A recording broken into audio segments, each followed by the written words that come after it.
আমরা সকলেই জানি পুজো একটি শুদ্ধ ক্রিয়া। আমরা সারাদিন যে সকল ক্রিয়া করি তার মধ্যে সর্বশ্রেষ্ঠ ক্রিয়া এবং সবচেয়ে শুদ্ধ অবস্থায় করতে হয় সেটি হচ্ছে পূজা।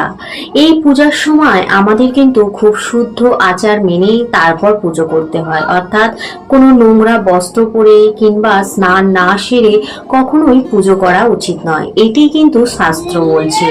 তবে শ্রীকৃষ্ণ বলছেন যে তার পুজো নাকি বাসি বস্ত্রেও করা যায়, এমনটাই শ্রীকৃষ্ণ বলছে।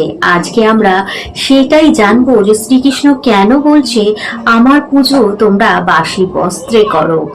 প্রিয় বন্ধুরা, আজকে আমি এমন একটি ভক্তের সঙ্গে আপনাদের পরিচয় করাবো যেই ভক্তই শ্রীকৃষ্ণকে দুর্বল করেছিলেন বাসি বস্ত্রে পুজো নেওয়ার জন্য। তো এত মিষ্টি একটি কাহিনী আপনাদের সঙ্গে শেয়ার করব, তার জন্য সম্পূর্ণ ভিডিওটা দেখার অনুরোধ রইল। আশা করি এই ভিডিওতে আপনি বুঝতে পারবেন শুধুমাত্র ভগবানকে মন্ডা মিঠাই কিংবা আচার অনুষ্ঠান করে পুজো দিলেই হয় না, মনের ভাবও দরকার হয়। তো চলুন সেই কাহিনী শুরু করা যাক। এই কাহিনীটি শোনার আগে সকলকে বলবো, শাস্ত্রকে সরিয়ে কেবলমাত্র ভগবান শ্রীকৃষ্ণকে ভালোবেসে সম্পূর্ণ কাহিনীটি শুনুন, তাহলে একদিন শ্রীকৃষ্ণের ওপর আপনারও এমন ভক্তি জাগরিত হবে।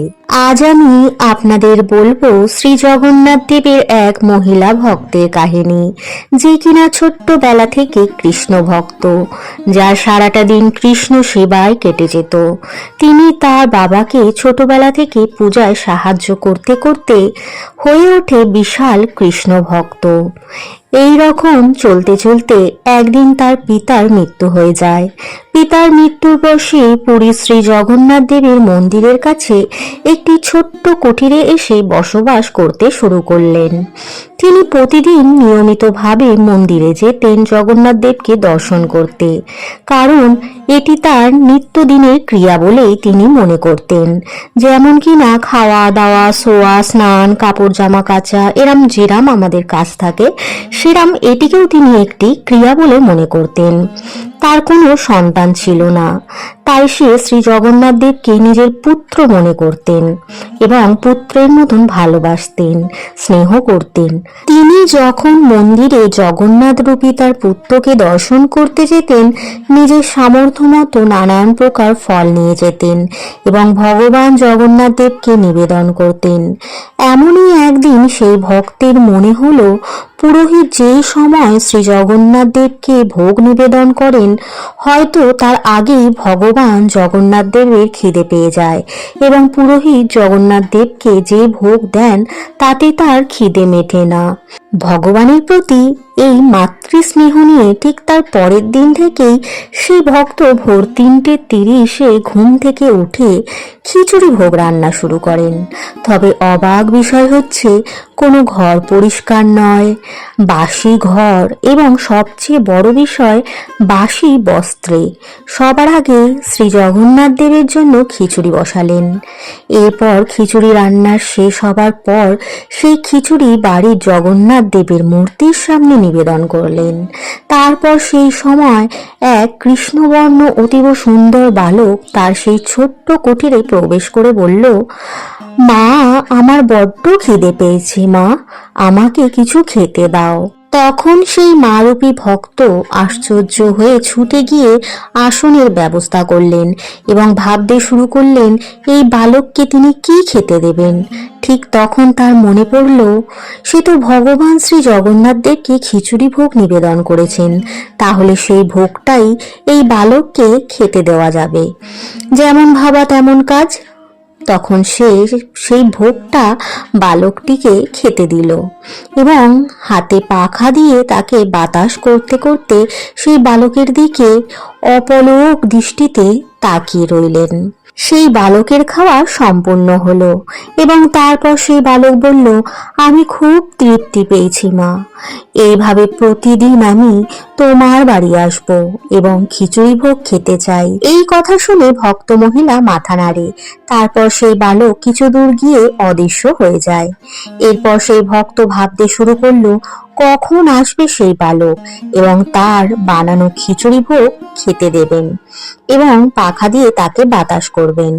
তারপরের দিন তাড়াতাড়ি করে উঠে সব কাজ ফেলে রেখে ছুটলেন রান্না করতে। রান্না করার সময় মনে মনে বললেন, হে জগন্নাথ ঠাকুর, আমার রান্না যেন ভালো হয়, তুমি সহায় থেকো। প্রথমে তোমাকে নিবেদন করব, তারপর সেই বালককে প্রসাদ হিসেবে খেতে দেব। যেন আজও সেই বালকটা আসে ঠাকুর, শুধু আমি দু চোখ ভরে তাকে দেখতে চাই, তার সেবা করব, এটাই আমার সুখ। এই প্রার্থনা করতে করতে তিনি রান্না করা শুরু করলেন। নাই স্নান করেছেন, নাই বস্ত্র পরিবর্তন করেছেন, নাই বাসি ঘরে ঝাঁটা কিংবা মোছা লাগিয়েছেন, কোনো কাজই তিনি করেননি, অথচ রান্না করে চলেছেন শুধুমাত্র ভগবান জগন্নাথকে খেতে দেবেন বলে, এবং মনে মনে জগন্নাথ দেবের জপ করে চললেন। আবারও রান্না করে জগন্নাথ দেবকে ভোগ নিবেদন করে বসলেন। ঠিক সেই সময় আবারও সেই বালক এসেছেন দেখে তার আনন্দের শেষ নেই। তিনি মনে মনে ভাবছেন, এই তো জগন্নাথ দেবকে আমি তো এই মাত্র এই বালকের কথা মনে মনে বলছিলাম, আর এই বালক এসে গেছে। এরপর সেই বালককে জগন্নাথ দেবের ভোগ খেতে দিলেন, তারপর পাখা দিয়ে বাতাস করতে লাগলেন এবং মনে মনে তৃপ্তি দৃষ্টিতে দেখছেন আর ভাবছেন, আহা কি সুন্দর বালক, কি মিষ্টি না দেখতে, আর কি তৃপ্তি সহকারে সে খাচ্ছে। এরপর বালকের খাওয়া শেষ হলে বালক বলে, আমি আসি মা, এই বলে প্রস্থান করতে যাবে। ঠিক সেই সময় সেই ভক্তমা তাকে থামিয়ে বললেন, কাল আবার আসবে তো বাবা? এবং সেই বালক বলে, হ্যাঁ মা, আসবো। এইভাবে চলতে থাকে, সময় যেতে থাকে, প্রতিদিন সেই বালক আসে আর সেই ভক্ত তার সেবা করে এবং সারা দিন শত কাজের মাঝে সেই বালকের মিষ্টি মুখখানা স্মরণ করে। এইরকম ভাবে দিন চলতে থাকে, কিন্তু তার মধ্যে সে একটা ক্রিয়া করতে পারেনি, অর্থাৎ সেই ভক্ত। সেই ক্রিয়াটা হলো, সে জগন্নাথ দেবের শ্রীমন্দিরে যেতে পারেনি এতদিন। মন্দিরের পুরোহিত দেখলেন এতদিন ধরে কেন আসছে না সেই ভক্ত, যে কিনা একদিনও বাদ দিত না মন্দিরে আসতে। সে যত কাজ থাকতো তার মধ্যে একবার হলেও আসতো, সে এতদিন ধরে কেন আসছে না, এই ভেবে সে গিয়ে হাজির হলেন ভক্তের বাড়ি। তখন সেই ভক্তকে গিয়ে জিজ্ঞাসা করলেন, তুমি কেন এতদিন মন্দিরে যাচ্ছ না? তখন সেই ভক্ত সবটা খুলে বললেন, কেমন ভাবে সে বিনা স্নান করে, কোনো কাজ না করে, বাসি ঘরে বাসি বস্ত্রে সে ভগবান শ্রী জগন্নাথ দেবের জন্য রান্না করেন এবং ভোগ নিবেদন করেন, খাওয়ান। এই শুনে জগন্নাথ দেবের মন্দিরের সেই পুরোহিত রেগে গেলেন এবং বললেন, তুমি কি ভুল করছো? এমন পাপ করো না। প্রতিদিন স্নান সেরে বাসি কাজকর্ম সেরে তারপর জগন্নাথ দেবকে ভোগ নিবেদন করো।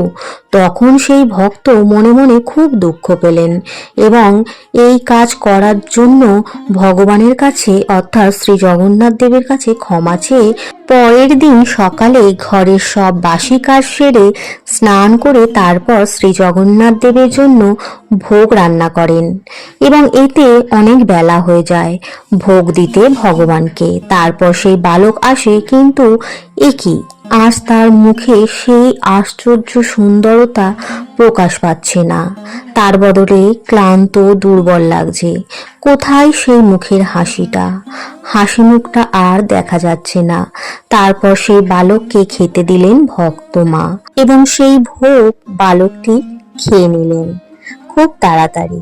অন্যদিকে মন্দিরের পুরোহিত শ্রী জগন্নাথ দেবকে ভোগ নিবেদন করলেন, কিন্তু এ কি, অন্য দিনের মতন আজ তো আর ভোগ দিয়ে কোনো সুগন্ধ আসছে না।